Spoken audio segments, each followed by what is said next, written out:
Hello to all chess lovers and enthusiasts and ardent followers of ichess.net. I am Grandmaster Sethuraman from India, very keen to share my experiences and ideas in this 15-hour master method course. Of course, chess is a very vast like an ocean and the thirst for knowledge never gets quenched. So in this master class of 15 hours, I will try to explain unique methods and many more aspects of chess which I hope will improve your knowledge and learn about some new interesting stuff.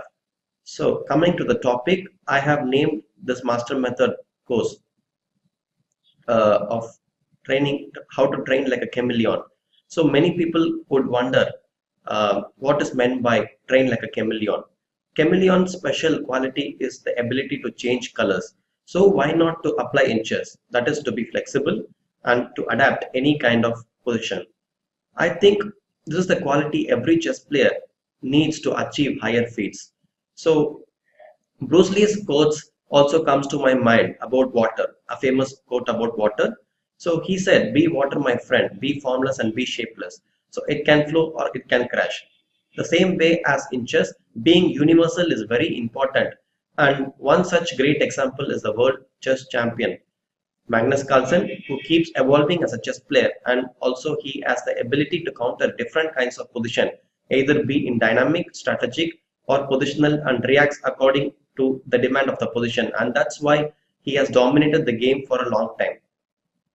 So I wanted to cover all the areas and aspects in chess in this master method, like the opening part, the classical approach, as well as the modern approach. And you will find many different and interesting concepts there, as well as in the middle game, like conversion of advantages and the art of playing with small advantages, prophylaxis, static, dynamic, the exchange of pieces, and many more interesting concepts. And the third part will be consistent of endgame play by the masters, and as well as the rook and pawn endings, the most complex endings in the endgame. And as well as it is not only important to study opening, middle game and end game, but it is also important to know and master the psychology in chess. So I have dealt with the psychological aspects in chess as well. So I hope this master method course will benefit you a lot, and as well as learn some new interesting concepts and apply in practice. So as they say, practice makes a man perfect. It is only through practice one can understand these ideas in a very deep manner. So there will be 14 chapters in this master method course, and I have divided the chapters equally and have given importance to all the phases of the game equally, like opening, middle game, end game, as well as the psychological aspects in the game of chess. And I hope all the viewers will enjoy this ride. So we will move on to the chapters one by one. So guys, be ready to train like a chameleon and to play like a chameleon. So let's proceed to the wonderful chapters. So we are at the chapter 1 on the classical approach of the opening preparation in this master method series of how to train like a chameleon. So I will show you a very instructive example on why studying classical games is very important and how it is often evaluated later in the development of the theory. If you want to start an opening or add a new opening system to your repertoire, it is always important to study the classical games in that particular variation. And it is always interesting to note on how the legends played those days to compare how the theory has evolved to a greater extent. It also helps one in understanding the particular opening very well, like they say, learn from the legends. The first game we are going to look is a very famous duel between Naidov and Gligoric in the King's Indian Defense from Zurich 1953. The tournament of many draws, although very interesting ones, it is very hard to see a King's Indian. Only Gligoric and Bronstein more often employed King's Indian in the tournament of Zurich. So Gligoric, being an ardent fan of King's Indian, he employed the King's Indian defense against Naidov in this tournament. So it is one of the most important games in the history of the development of the theory in the King's Indian defense, where Grigori showed some amazing ideas and plans. Before moving on to the games, I would like the viewer to sincerely use the training mode in the critical moments, that is, to pause the video when I say to think for some time. I have always found this method very useful to train, which will improve your thinking capabilities as well as your understanding and intuition by guessing the moves made by the elite players. I hope the viewers will train this way to improve the whole understanding of the game. So let's go to the game. d4, knight f6, c4, g6, knight c3, bishop g7, e4, d6, knight f3, castle, bishop e2, the classical system. So let's shift the board so that we can look it from the black side. So the classical system, and e5, castle, knight c6. So which was very popular those days, aiming for a double-edged battle. Knight a6 and knight b7 were the other moves which are popular nowadays to avoid mainstream theories with knight c6, d5 and knight e7. So knight c6, d5, knight e7, knight e1. So one of the major options along with knight d2, which was employed by Beliavsky, and you can study his games in order to learn this opening with knight d2. So let's go to knight e1, knight d7, and here knight d3 was played in the game. So bishop e3 is another major popular option, which is a favorite system of Korchnoi, and Korchnoi has scored many victories in this variation, and there are many classical games as well, the ones being Taimano-Bronsted in 1952 and two beautiful victories of Kasparov over Piquet and Korchnoi.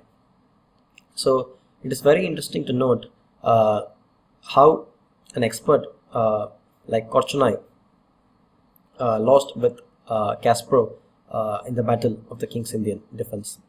And it is always lovely to study Kasparov's games from the black side, as you will note many interesting and instructive ideas in his games, and no wonder why he is called the King's Indian expert. So moving on to knight d3, f5 was played in the game, f3. So bishop d2 is another option. The point being, if black goes for f4 now, then white has a strong idea of bishop g4. The point being, white tries to exchange the g4 bishop for the c8 bishop to reduce the attack of black on the king side.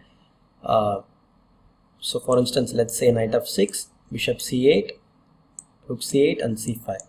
Here black's attack is not so effective, the absence of bishop on c8. So white prefers to play this kind of positions. So for bishop d2, there is another option of fe4, which is the main difference of playing bishop d2, and as well as popular nowadays. Apart from fe4, black has other options like knight f6, f3 and f4 to transpose to the game. So f3, here f4, a very rich position. The main battle takes place on the king side for black, where he tries to launch a big attack on white's king with g5, h5, knight f6 and g4, while white's main idea is to break the queen side before black succeeds his attack on the king side with b4 and c5 and bringing the rook to c1 after bishop d2. So here it is usually like a running race to see who succeeds first, and it is always very thrilling and interesting to encounter like both sides fighting to win the race. So bishop d2 and knight f6, which is not an accurate move as it allows c5 for white. So g5 is the most accurate move order. The point being that knight d7 controls the c5 square and white cannot immediately play c5. He has to waste some moves in order to carry out the c5 plan. So Gligoric was not aware of this nuances and he opted for knight f6, and by which Naidov replied with b4. So Naidov later understood the importance of an energetic move c5, and later in his games he went on to play c5, making use of the wrong move order of knight f6. So let's come to the game with b4 and g5. So time is a very important factor here. As I said before, black's idea is to launch an attack on the king, and white's idea is to play c5 and bring the pieces to the queen side. So c5 and now h5. So knight f2. A very important moment for white is to prevent g4 by bringing the knight to f2. So this stops black from carrying out the g4 idea for the moment, and now he has to bring his pieces to the g file, especially his rook has to be brought to g file in order to carry out the idea with g4. So here there are two plans. One plan is to play rook f7 and bishop f8, rook g7 to plan g4, which is played in the game, and the other plan is rook f6, that is to regroup the knight on f6 and then to play rook f6 and rook g6. So knight g6, which is a very normal move, and rook c1. As I said, there are two plans. Now Gligoric opts for the plan with rook f7. So he was the very first one to introduce this idea of rook f7 and bishop f8 followed by rook g7. This regrouping of pieces was quite unique those days, and people often preferred to play rook f6 and rook g6, but Gligoric was the first one to employ this idea with rook f7, regrouping the pieces with bishop f8 and rook g7. So it was considered one of the very new fresh ideas which is later followed in the millions of games. cd6, cd6 and a4. Bishop f5, Gligoric continues with the plan a5 and rook g7. So black is in an ideal situation to play d4, and white's main idea is to exchange the bishop on c8, without which black's attack is not powerful. So his plan is to play knight b5 to counter a6 with knight a3 and knight c4. So for instance, knight b5, a6 and knight a3. The idea being knight c4 and knight b6 to change the bishop on c8 and to reduce black's attack on the king side. So but before going with knight b5, white needs to stop the g4 plan. So h3 is necessary here. So here again Gligoric finds a very nice idea which is very instructive. So I would advise you to pause the video and put it in training mode and to think a bit on black's options on how to regroup the pieces. So black has a few options here, and the main point is to carry out the g4. So by clearing the knight on g6, he will be able to do it. So find the best square for the knight. So here comes a very beautiful idea of regrouping the knight via h8 to f7. If you look at the game now with any strong computer, this move is not even in the top 3 choices, but once you slowly analyze it, it becomes the best move in the position. It once again proves that why the classical players had a great understanding of piece placement even before the invention of the engines. This idea is one of the very popular ideas later employed by many strong players in the footsteps of Gligoric. So you might ask me why knight on h8 via knight f7 is stronger. So to prove this, I'll present you a few variations. So knight h4, which is the most natural move and most forward move, and as well as keeping an eye on the g2 pawn, and black threatens now to play g4. But white has a very strong resource, bishop e1. So although the knight looks dominating on h4, it is stuck on h4 for the time being, and black needs a few moves to carry out the g4 plan, since in some variations the knight will be hanging as it is unprotected. So after g4, white can proceed with hg4, hg4, fg4, bishop d7, developing the bishop, knight b5, carrying out his idea, and black needs to act now as a6. Here fails to knight c7 and knight e6. So f3 takes, knight f3 check, takes bishop b5, bishop e2, and queen e2. Queen d7 with an unclear position.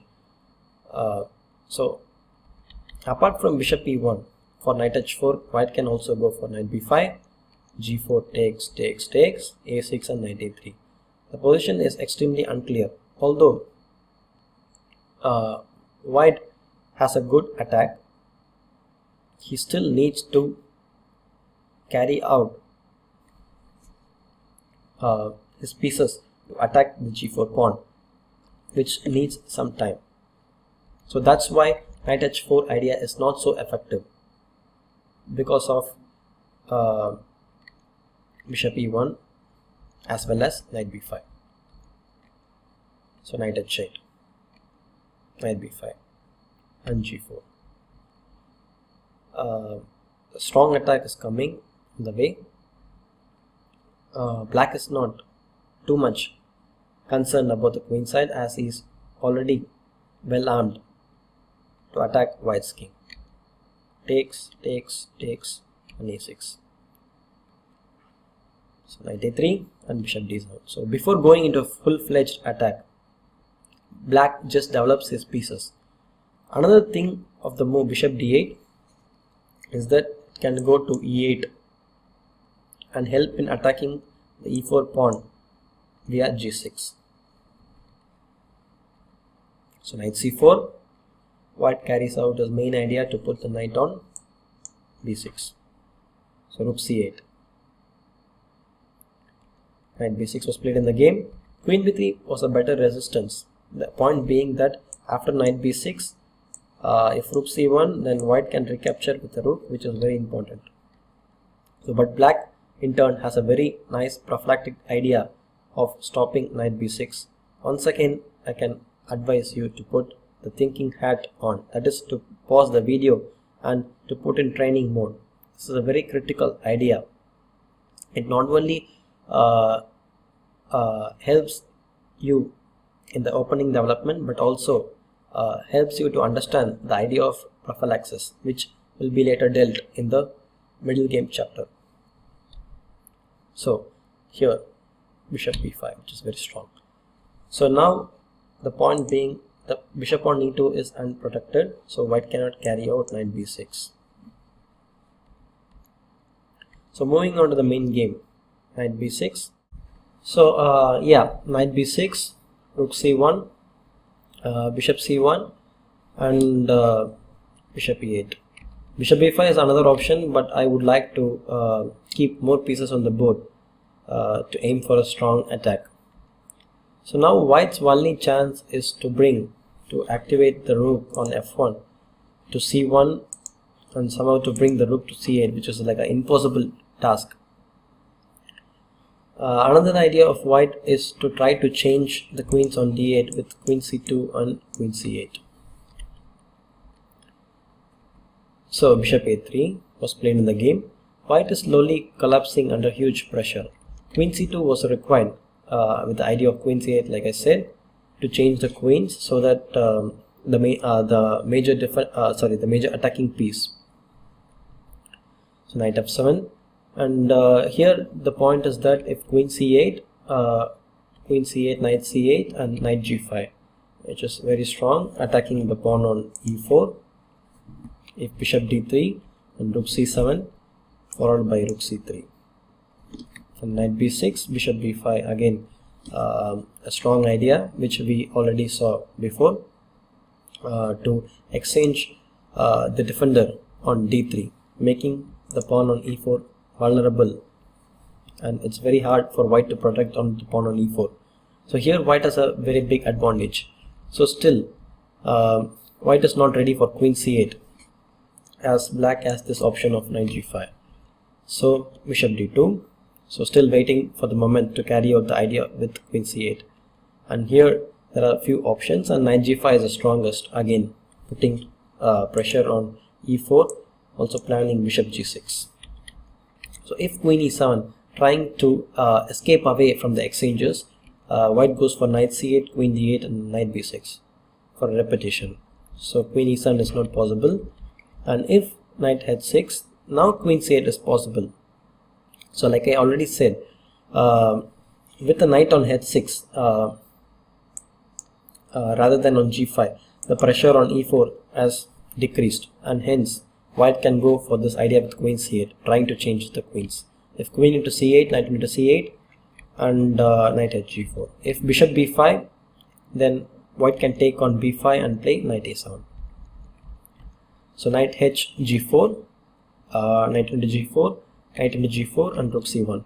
White is fine here, as if knight f6, then white can go bishop f3, protecting the e4 pawn. So knight g5 is the main idea here, and white cannot go queen c8 as the e4 pawn is hanging. And if rook c1, then rook h7, queen c8, queen e7, and black can now go to g7 via h6, threatening quite a lot of things. So bishop d3 protecting the pawn on e4, and then queen g7, king f1, moving the king away from the attack, and then bishop g6. So look at the piece placement of black. Such a dream position for black. All the pieces are well coordinated, and white's pawn on e4 is extremely vulnerable, as well as the king. Makes it very difficult for white to defend this position. So apart from rook c1, if bishop d3, then black can play rook c7, a very strong move, preventing queen c7 as well as queen c8, as well as distracting the queen from the c file. After queen b1, now he can carry out the idea with rook h7, and black is on top. So bishop a3 and knight f7, queen c2, knight h6. So attacking the pawn on g4. So like I earlier said, with the knight on h6, maybe white can carry out on c8. But if you closely notice the position, the bishop is on a3 rather than on d2, which makes a big difference. So we will see in this variation with queen c8 why it will make a huge impact. So the bishop d2. So the difference being is that white cannot play rook e1 because of knight e3, since the bishop is on a3 and not on d2. This is the major difference on why here the queen c8 doesn't work. e4 pawn as well as the king. So unable to decide what to do in this kind of position, white is desperate and he goes for g5. So rook into g5, rook c1. Here black is already on top, and all his pieces are concentrated towards the king, and he just need a few more good moves to win the game. Rook g3, bishop g2 and knight g4. So now black is going to come with the queen to h4.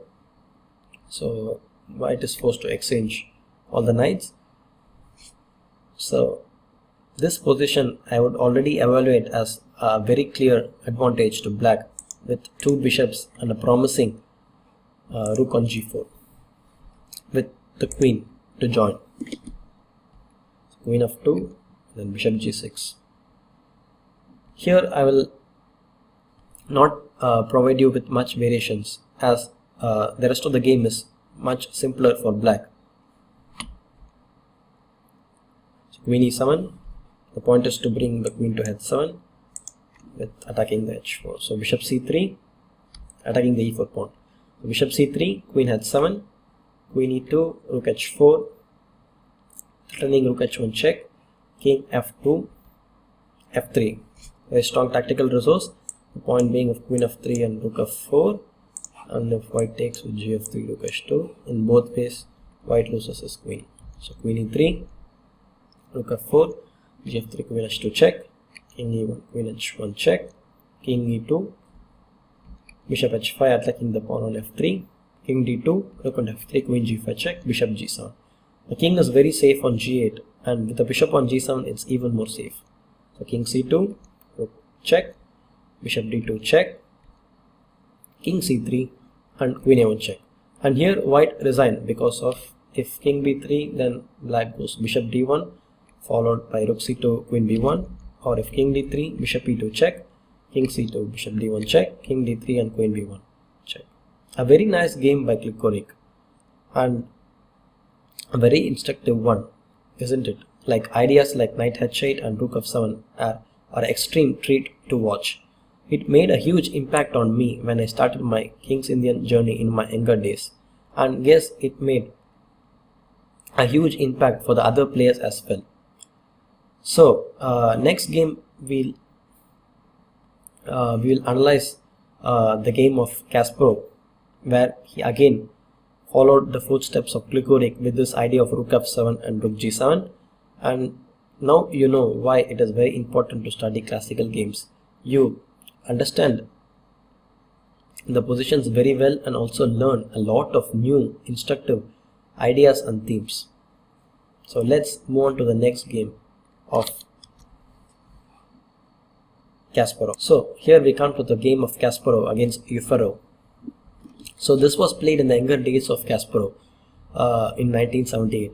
So Kasparov's games are always a delight to watch, especially in the King's Indian, where he scored many beautiful victories, like I mentioned in the previous game, his games against Piquet and Korchnoi. So we will now discuss one of his wins in the King's Indian variation.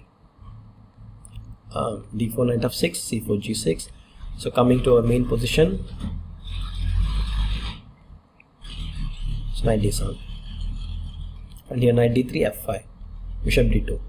So like I said, now f4 is not possible because of bishop g4. So Kasparov knows this idea very well and he opts for knight f6. So here f3, f4. King h8 was opted later by Kasparov in his game against Gelfand in the Linares 1990. The idea being, if white plays c5, then he can counter it with c6. With the king on h8, the a2 g8 diagonal is not so vulnerable.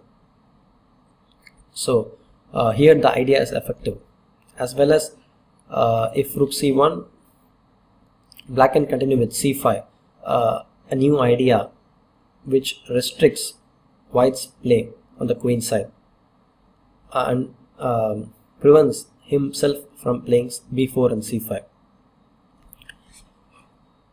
But still white has plans to break through on the queen side with a3 and b4, but it will be a bit slower.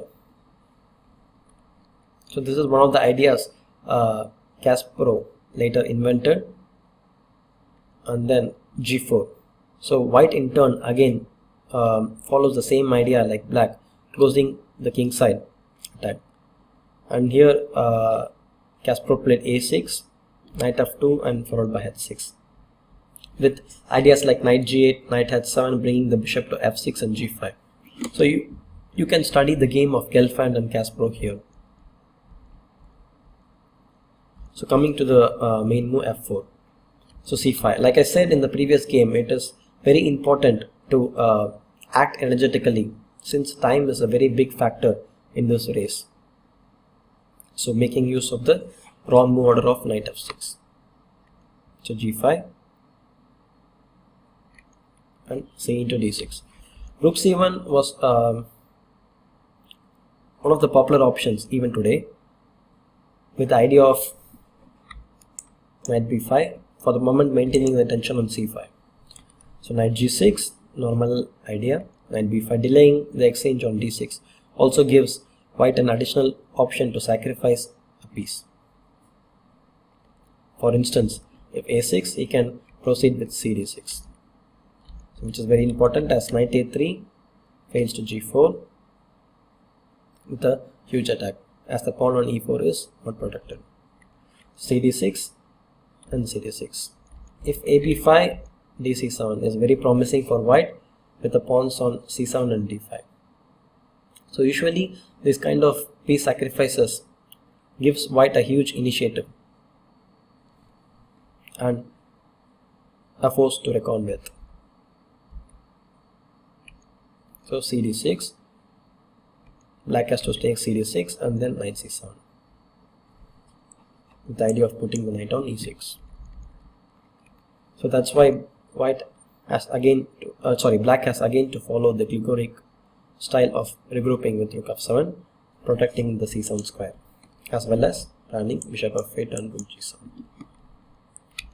So here bishop a5, a strong move, provoking b6, so that it creates additional weakness on the square of c6, where he can utilize with either knight b4, knight c6, or rook c1, rook c6 after the exchanges on d6. So b6, cd6 is the main move here. If c into b6, it gives an extra additional option of ab6. cb6 transposes to the transposes to the analysis with the move cd6. So if ab6 is the main move, bishop e1, and here this was played in the game of Naidov versus Ullman in 1956, and here black has g4, queen c2, and here bishop d7, a strong idea to sacrifice the pawn on c7. And if white takes on c7, then he has rook c8, pinning the whole file, and white is unable to move, whereas black has a huge attack on the king side. And if apart from knight into c7, if white plays knight b4, then he can take on f3. White has to take with the pawn, as rook f3 fails to knight e4. Again, a very strong sacrifice. So it is always important to note these kind of sacrifices in King's Indian, very typical sacrifices in order to advance the pawn mass. So queen e4. If knight c7, then rook c8, bishop a6, rook c7, queen c7 and queen g5 with a strong attack. Queen e4, bishop f5, queen c4, e4, and rook f1, queen g5. Black has a very strong attack here, and actually a huge compensation. I would not be surprised if black is already much better here. So knight c7. So we already checked this move, knight c7. So if knight b4, gf3, as I said, white has to take with the pawn on f3, gf3, and bishop h3. So rook f2, knight h5, and again here white's king is very weak, and he is unable to take the pawn on c7 always because of rook c8.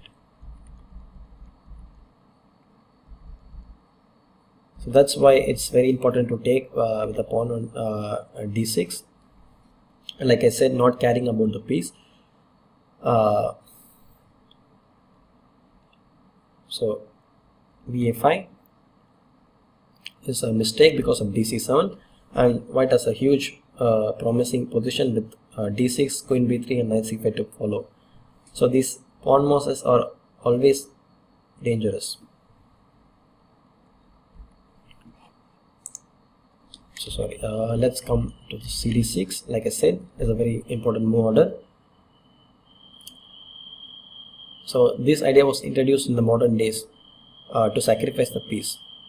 So now since ba5 is a mistake here, black has to take back with the pawn on d6, after which bishop e1 and then g4. So a6, knight c3, a5 is another option to prevent white from knight b4, knight c6. So g4 is the main move here with a very complex play.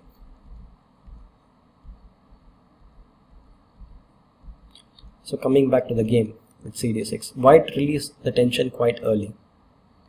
So CD6 and knight f2. Again, coming back to our main idea to prevent g4 at the time being, as well as planning queen c2 and rook f c1. So knight g6 and a4. Later, queen c2 was played in one of the famous games between Aronian and Nakamura. The game continued rook f7, rook fc1, and knight e8, which is not so accurate. A6 was suggested in the analysis, after which a4, h5, h3 and g4 is possible, takes everything, and bishop h6. With the idea of coming bishop g5, bishop h4 and attacking the pawn on g4. So a5, bishop g5, knight a4 and bishop h4 with counter chances. So like I said, knight e8 was played in the game between Aronian and Nakamura. The play continued with a4, h5 and knight cd1, a strong move. So planning rook a3, rook c3, which is also a very unique idea to notice. So once you start analyzing these games, you will notice a lot of ideas for both sides, which improves the general understanding of the opening, as well as to note the main ideas of the position. Knight cd1. So black cannot immediately play g4, so he has to bring his rook to g7. So bishop f5, rook a3, which is important. And if rook g7, rook c3, bishop d7 and b4, knight f6 and rook c7 is possible for white. So a6 was played in the game. Queen c3, another important idea to change the queens on d8, and as well as provoking black to play b6, creating a weakness on b6, and to enter with a rook to c6 after b6. So it is often very important to note how these strong players successfully employed this kind of ideas. So it's usually due to the studying many games in this particular opening, like I said in the beginning, and classical games are an important part of this culture. So bishop d7, queen a5, b6 and queen b4, rook g7, rook c3, knight h4 and h3, bishop e7, and again our favorite idea of bishop e1 comes into play. And Aronian was on the better side against Nakamura in 2012 World Teams. So coming back to the game, a4 was played in the game, rook f7, knight b5, h5, h3, stopping g4 and bishop f8, completing the Gligoric style of regrouping. Queen c2, a6. g4 was another idea played in the game of Sosenko vs Kavalek, after which fg4, hg4, hg4, a6, knight a3 to g7 and rook of c1. If knight c4, knight h4, queen d1 was also possible, and rook of c1 was the main idea here. Knight h4, queen d1, supporting the pawn on g4. And here again I would like the viewers to put on a thinking hat to find a very beautiful attacking idea for black. So here comes a very nice idea, knight h5, the point being to put the knight on g3, and white cannot take on h5 because of rook into g2, king f4 and queen g5, threatening mate on g1. Again, a very important tactical errors to always keep in mind. So apart from knight h5, bishop d7 was one possibility, and bishop g4 I think was played in the game, and knight into g4. If bishop into g4 is not possible because of knight g4, knight g4 and knight g2. So this is one more tactical idea which adds to the bucket, which is also very important, as king g2 fails to queen h4, king f1 rook into g4, king into rook g3, restricting the king to go to d3, and then black has a huge attack, almost a winning position. So if queen h1, then rook g4 check, king f3, rook g3 check, king e2 check, king f1, bishop e7. So threatening bishop h4, and white's king is in grave. So like I said, bishop g4 is not possible, so knight into g4 has to be played, and here knight g4 was a mistake. Knight g2 again has to be played. The point being that if king g2 takes and queen h4, and white has no other choice than to play king f1, which is a very important defensive idea, moving away the king.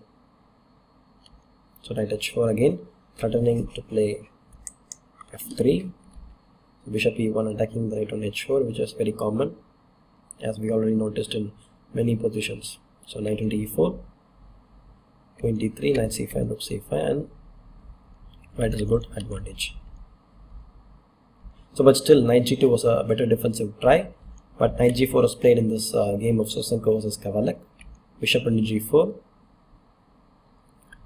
and then if knight g2, then king f1, threatening bishop e6 was strong. So queen g4 was played, and bishop e6 check, king h8 and g4. So and white black cannot take on g3 because of the pin. White had a good advantage. So these are the analysis to the game of Sosenko Kavalek 1977. So let's return to the main move in the game. So g4 was analyzed a few moments back. So a6 was played in the game, and now knight a3, rook g7, and rook of c1, which is a mistake. So white has to play knight c4, after which knight h4 and queen d1. So if bishop a5, then queen e8, queen d1. So the same position with the bishop on a5. It only improves black as the queen is already on e8, which now joins the attack. g4 takes everything, and queen g6 and b6, bishop into g4. So if bishop g4, rook e8, and white is tangled as he cannot move the bishop on g4 due to the mate on g2.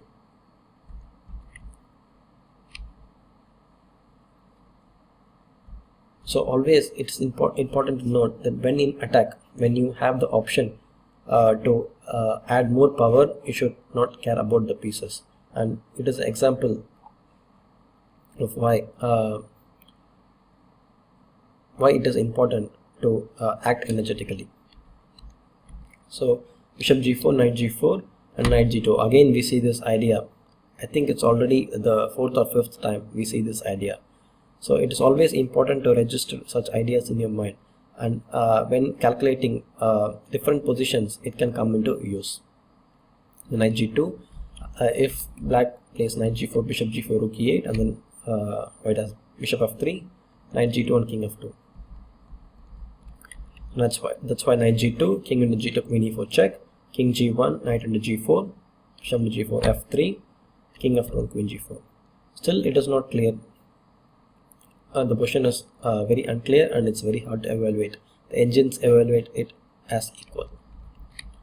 So f into g4, bishop a5 was analyzed in the previous moment. So f into g4, h into g4, h into g4, knight h4, queen d1, and knight g4, strong move.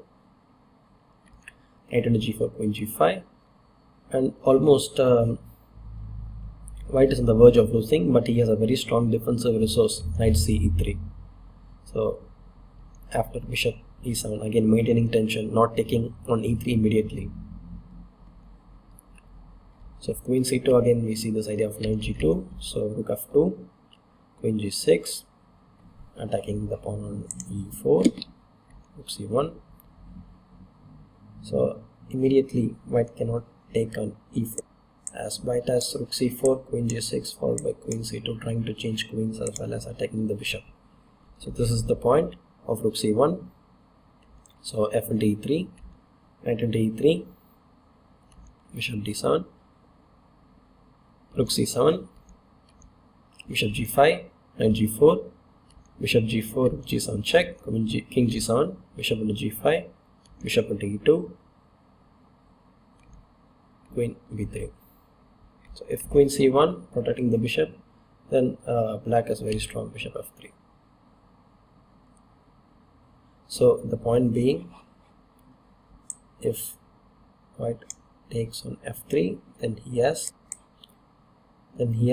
rook f8, attacking the f3 pawn. So queen b3, queen into g5, queen b7 check, king h6, queen a8 and queen e3. Supposed to be a draw after some perpetuals with queen h8 check.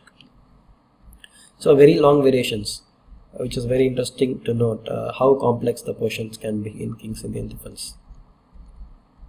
Also, the variations I provided were mainly due to the reason it is aesthetically pleasing. So generally, I would like to give more verbal comments than the variations, but here it is a moment where just to tell the viewers that how complex the positions can turn into. And also you can notice various defensive ideas for both sides and how rich chess is. So rook f1 was played in the game, which is a mistake. So knight h4. And queen d1. So again you can put your thinking hat on. Now this is the moment for white to act energetically.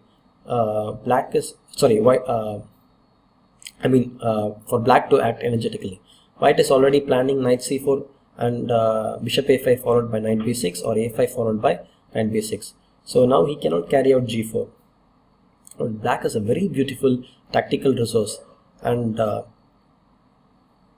try to guess this one. It will be very important idea. So here we go to the move which Kasparov actually missed in the game, and he played bishop d7, missing knight f3, which is extremely strong and giving the piece for the attack, which is quite often happens in the King's Indian kind of positions where the attack is really necessary. So if bishop to f3, g4, bishop e2, gh3, so he has to protect the pawn on g2, bishop f3 and bishop g4, and black has a devastating attack. So after knight f3, a brilliant idea. So white has to counter it with gf3, g4, and if king h1, g3 loses, and if f into g4 takes everything, and queen h4 also loses. So isn't it so beautiful to play such moves? But Kasparov missed it. So he played bishop d7 in the game, after which knight c4 was played, g4 and h into g4. If bishop a5, queen e7, knight b6, then gh3 loses on the spot. So g4, h into g4, h into g4, and here f into g4. If bishop a5, queen e7, takes, and again, as you already know, knight g2 is the move. King g2, bishop g4, queen h4, queen h1, rook into g4, king f3 check, king b2 check. If king f2, bishop e7, bishop h4 is coming, and if king d2, then b5, a very strong idea again, and the knight has no proper squares.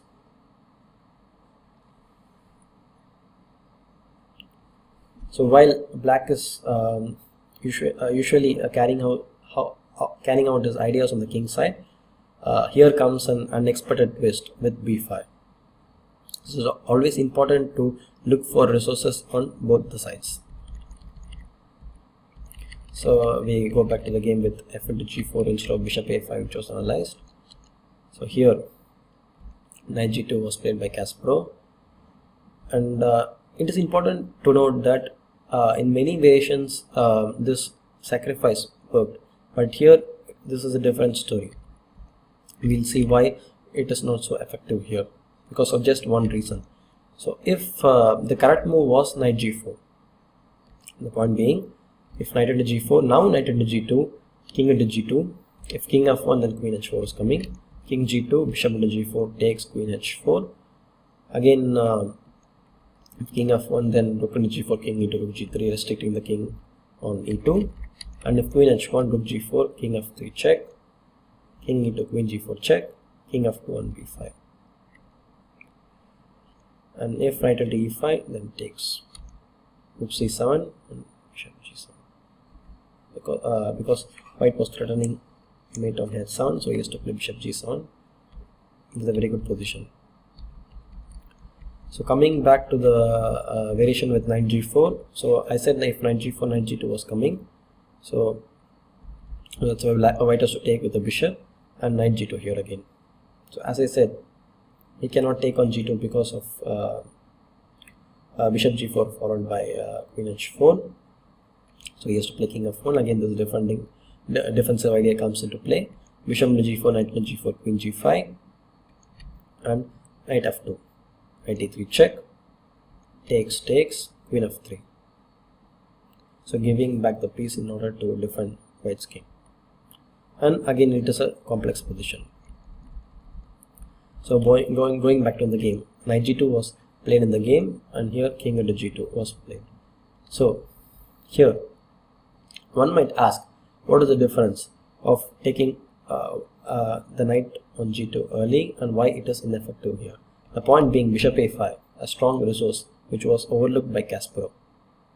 So queen e7, king into g2, knight g4, bishop g4, and if bishop g4, queen g4, a very strong idea. It is very difficult to foresee, and a very strong resource, sacrificing the queen and maintaining the position. So rook into g4, knight g4, queen h4, and rook g1. Again, a very important tactical resource, as black cannot take on g4 on account of king f2 losing the queen. So that's why because of this tactical resource rook g1, white survives and he is back in the game. So queen g3 check, and king f1, queen d3 check, king f2. The point being, compared to the game, the bishop was on d2, where it was hanging. So here with the bishop on a5, only the knight on c4 is hanging. Once white protects the knight on c4, now it is black's king who is vulnerable.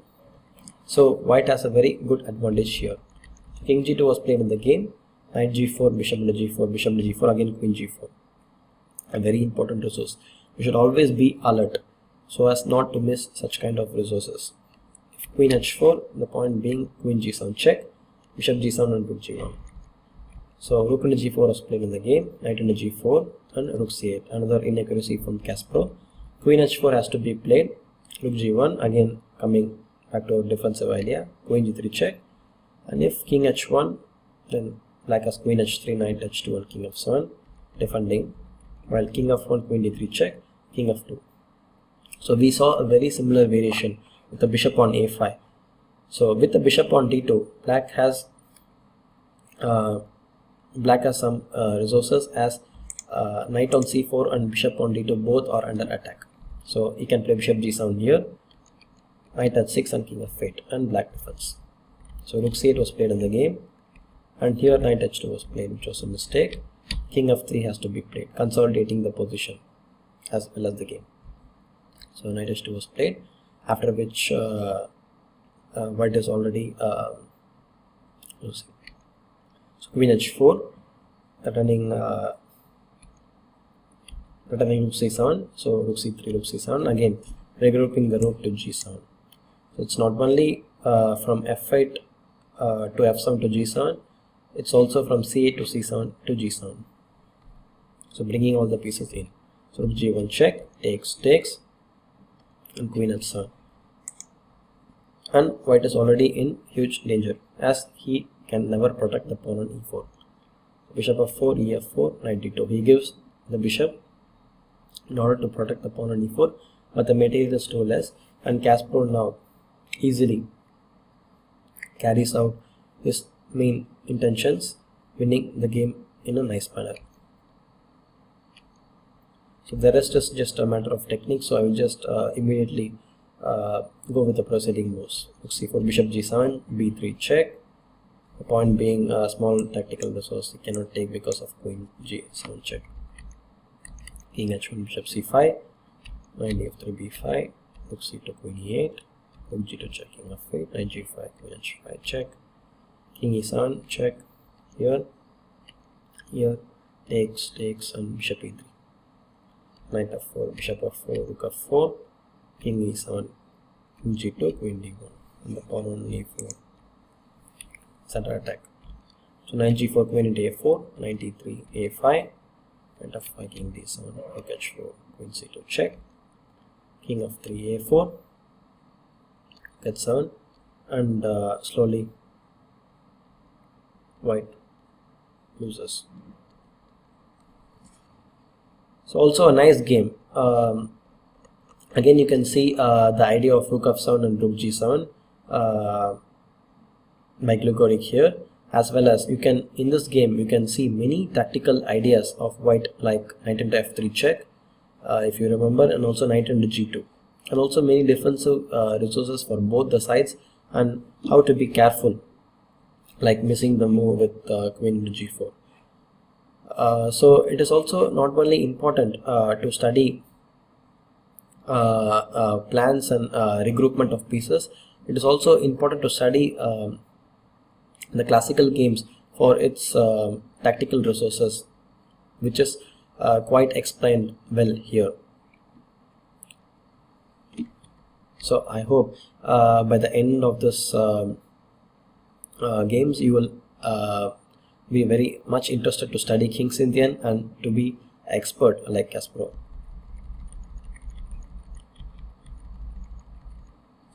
So the next game will be a very recent game played in 2015 between Rager and Grishuk. So let's go on to the next game.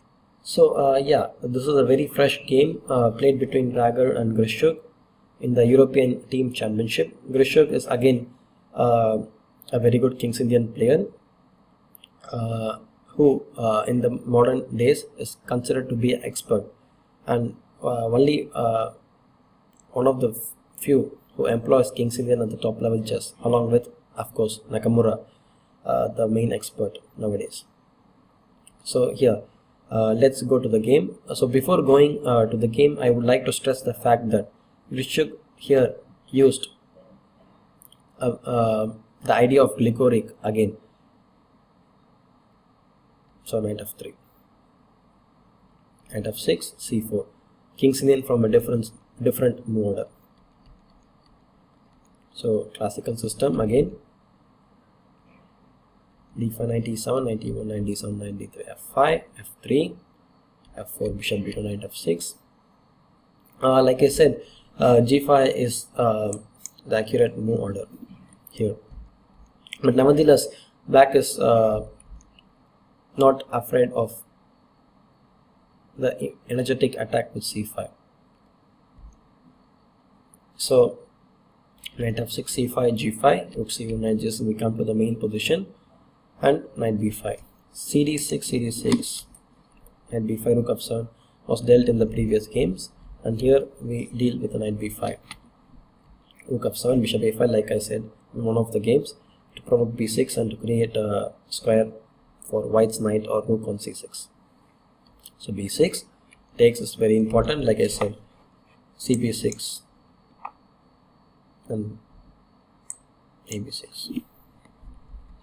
That's why it's important to take cd6, and here ba5 is not possible because of dc7, queen f8 and knight c5 with a very good advantage. So he has to take back with cd6, bishop e1. a6, knight c3, a5. So preventing knight b4 c6 is one of the key ideas here. Bishop f2. So rook b8. Often engines are misleading in King's Indian kinds of position. That's why it is very difficult for modern players to play on a high level. But this is one of the thumb rules, that it is always necessary to analyze deeper in order to understand the position in this King's Indian variation, as often sometimes the attack is quite often underestimated by the engines. So rook b8 here, rotating the pawn on b6 before going into a full-fledged attack. So a4, knight b5 was bishop f8, a4, bishop f8, knight b5, g4, rook c6, rook g7, queen c2, bishop d7. Here black is already attacking white's king, so white has to take some necessary steps in order to reduce black's attack. So f into g4, and positional exchange sacrifice, and it is never good to take on c6, as it loses one of the main attacking bishops on d7, and as well as creating a strong pawn for white on c6. And with the light square bishop on the board, white is definitely has a huge advantage. So knight into g4, bishop into g4, bishop into g4, knight e1. So for the time being, white has stopped black's idea with f3, and he's now feels safe compared to the few moves earlier. So here, it would be very surprising to see that even today this Gligoric's idea is stronger. So that is why again it stresses the fact that it is very important to study the classical games, and Grishuk has definitely done his homework. No wonder why he is one of the top 10 players. So knight h8. Again, it is very instructive to note that this is the very strong idea in this position, and black has not much options here. So king h1, knight f7. So the knight is coming to g5 and joins the attack. h3, bishop d7, knight f3, and g5 anyway, bishop h4, pinning the knight, h6, and then knight d6. So here white takes knight d6 based on a tactical resource that after bishop c6 he has knight f5, which was played in the game. So bishop e8 was played in the game. He also had the option of playing rook c7, d into c6, queen f6, rook c1, and rook c8 with a complex play. Bishop e8 was played in the game. Knight on h6 check. King h8. So king h7 was a stronger move. So it is very important to note the nuances of why king h7 is stronger than king h8, and often during the games it is often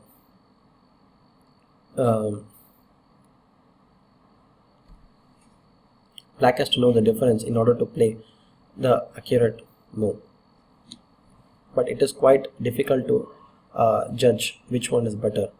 I will present a few variations proving that king h7 is a better place for the king. Of course, for the humans during the game it is very difficult to decide, but still I am explaining these ideas for the viewers to understand why even a small move like king to h7 makes a big difference than king to h8. So if king h7, knight f5 like in the game, rook c8, queen d3, and rook g8. So if d6, black has bishop d7, knight to e5, bishop at f5, takes, and queen d6. So I will explain later why king on h8 makes a difference. For the moment, if d6 is not working here, as white has to play knight e5, now queen f6, knight f3, bishop h6, e5, and queen g6 with a complex play. So now let's come to king h8. So knight f5, rook c8, again queen d3. So we had the same position with king on h7. So the difference being rook g8. Here white can play d6, like in the previous analysis. If black plays bishop d7, knight and d5, bishop into f7, he can play bishop into g5, followed by knight f7 check, which is a very important detail to note, why the king is better placed on h7 than on h8, which is actually quite deep, but it is always interesting to note such nuances in analysis. So d6, then he has to play bishop d6, knight d6, rook g6, rook d1, takes everything, knight f3, and black has to suffer quite some time, and white is slightly better here. So let's move to the game. Rager opted for knight e5 instead of d6, which was better because of the king on h8. So knight and e5 was played in the game, and here queen f6. Queen c7 was important choice to play queen c2 to change the queens, as black's king is quite vulnerable. It is often very important to know these kind of ideas, like changing queens when the king is vulnerable, or creating some resources, which we'll see later in the game. Queen f6. So here knight f3. Bishop f2 was quite a critical idea for white. At first, computers give here a big advantage for white, but if you deeply analyze the position, you will find many resources for black. So which again proves that it is not easy for white to convert such advantages in a double list positions, and always you have to look for resources and keep fighting. So bishop c5. So white's idea was to play bishop d4. So bishop c5, anyway bishop d4, with the idea of bishop d4, knight g4, a very strong idea. And here one might think that black is already losing, but as I always said, keep fighting and look for resources, you will find one.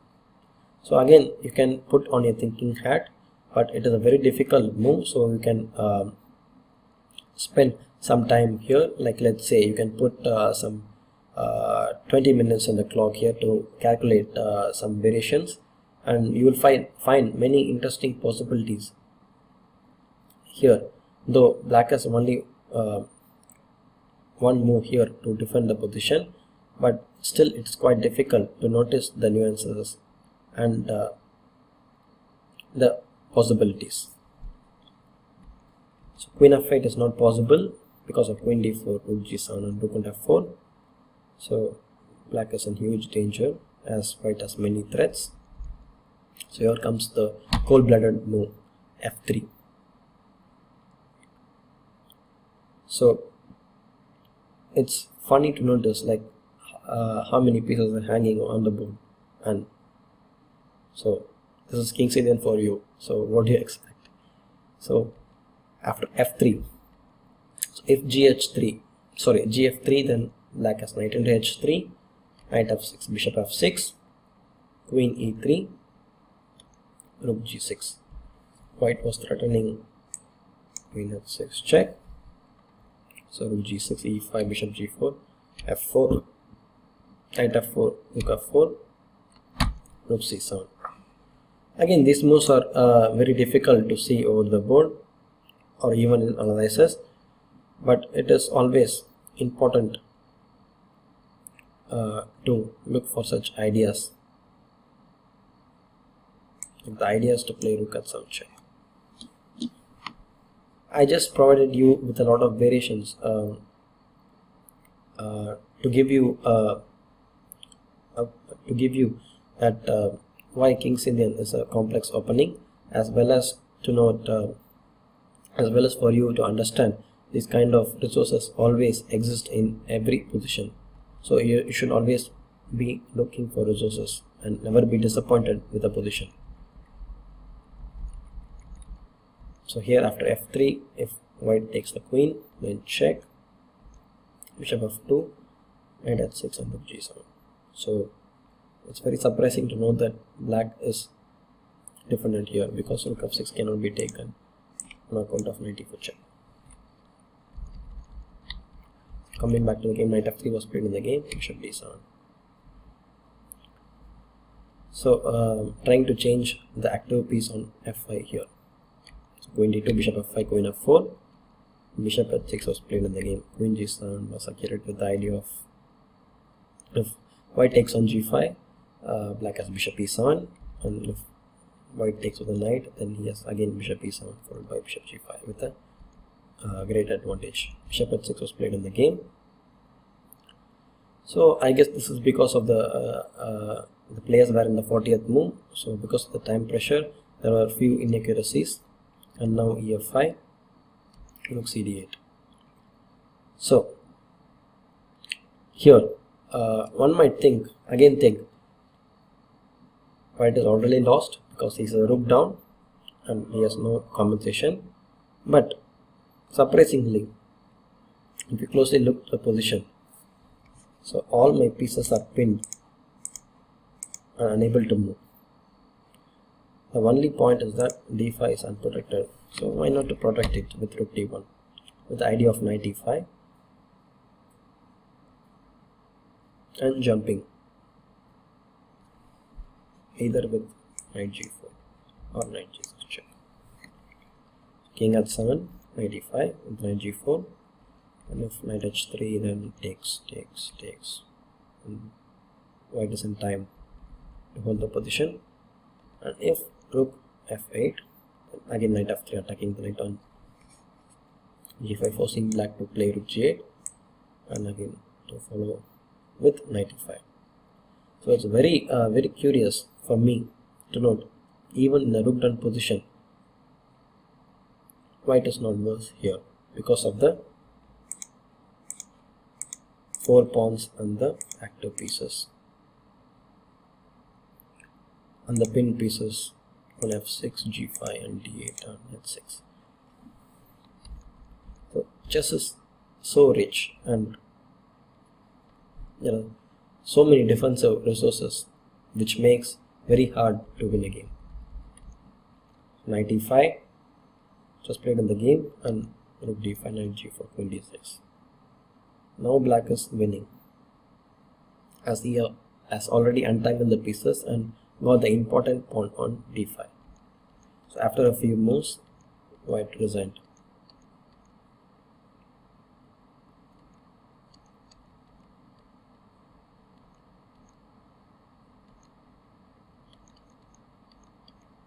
So he's already piece up.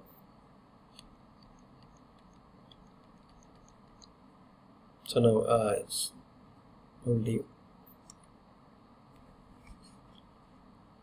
e4, knight e4, and then knight c5 is coming, a4 is hanging, and black is already winning. So again, coming to the game,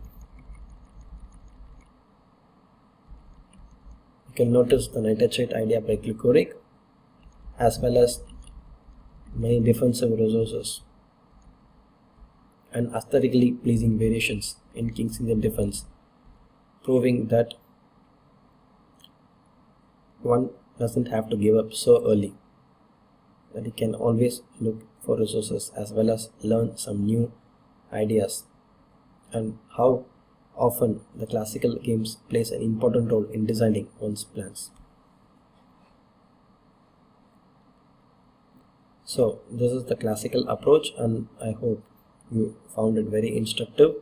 The 3 games, like the first game between Naidov and Gligoric, and the second game of Kasparov, followed by the latest game of Rager and Grishuk. So now next we will move on to the modern approach.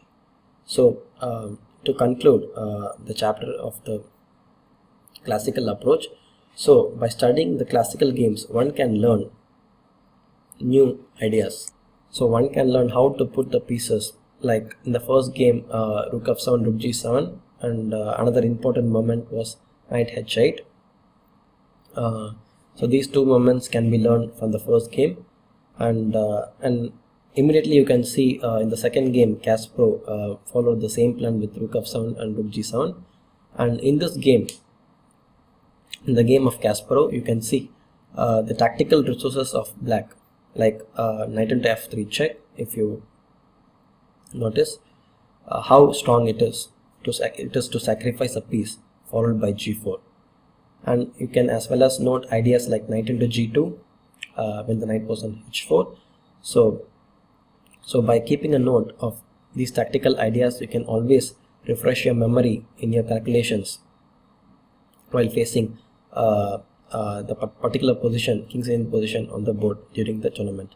And the third game is between Rager and Fischer, as well as shows even of how even today in 2015, okay, now it's 2018, but in 2015, when Grishuk employed the same idea with knight h8, so it definitely shows that how top players study the opening. So of course Grishuk must have studied the game, not must have, he definitely must have studied the game between Naitov and Gligoric, and that's why knight h8 comes so easily to him. So by this game you can definitely understand the importance of studying the classical games, as well as in this game you can see the rich positions of King's Indian and extremely aesthetically pleasing variations along with defensive resources. And also you can learn that to never give up in a position where you can always find some resources. So I hope you enjoyed those 3 games. Now we will move on to the modern approach.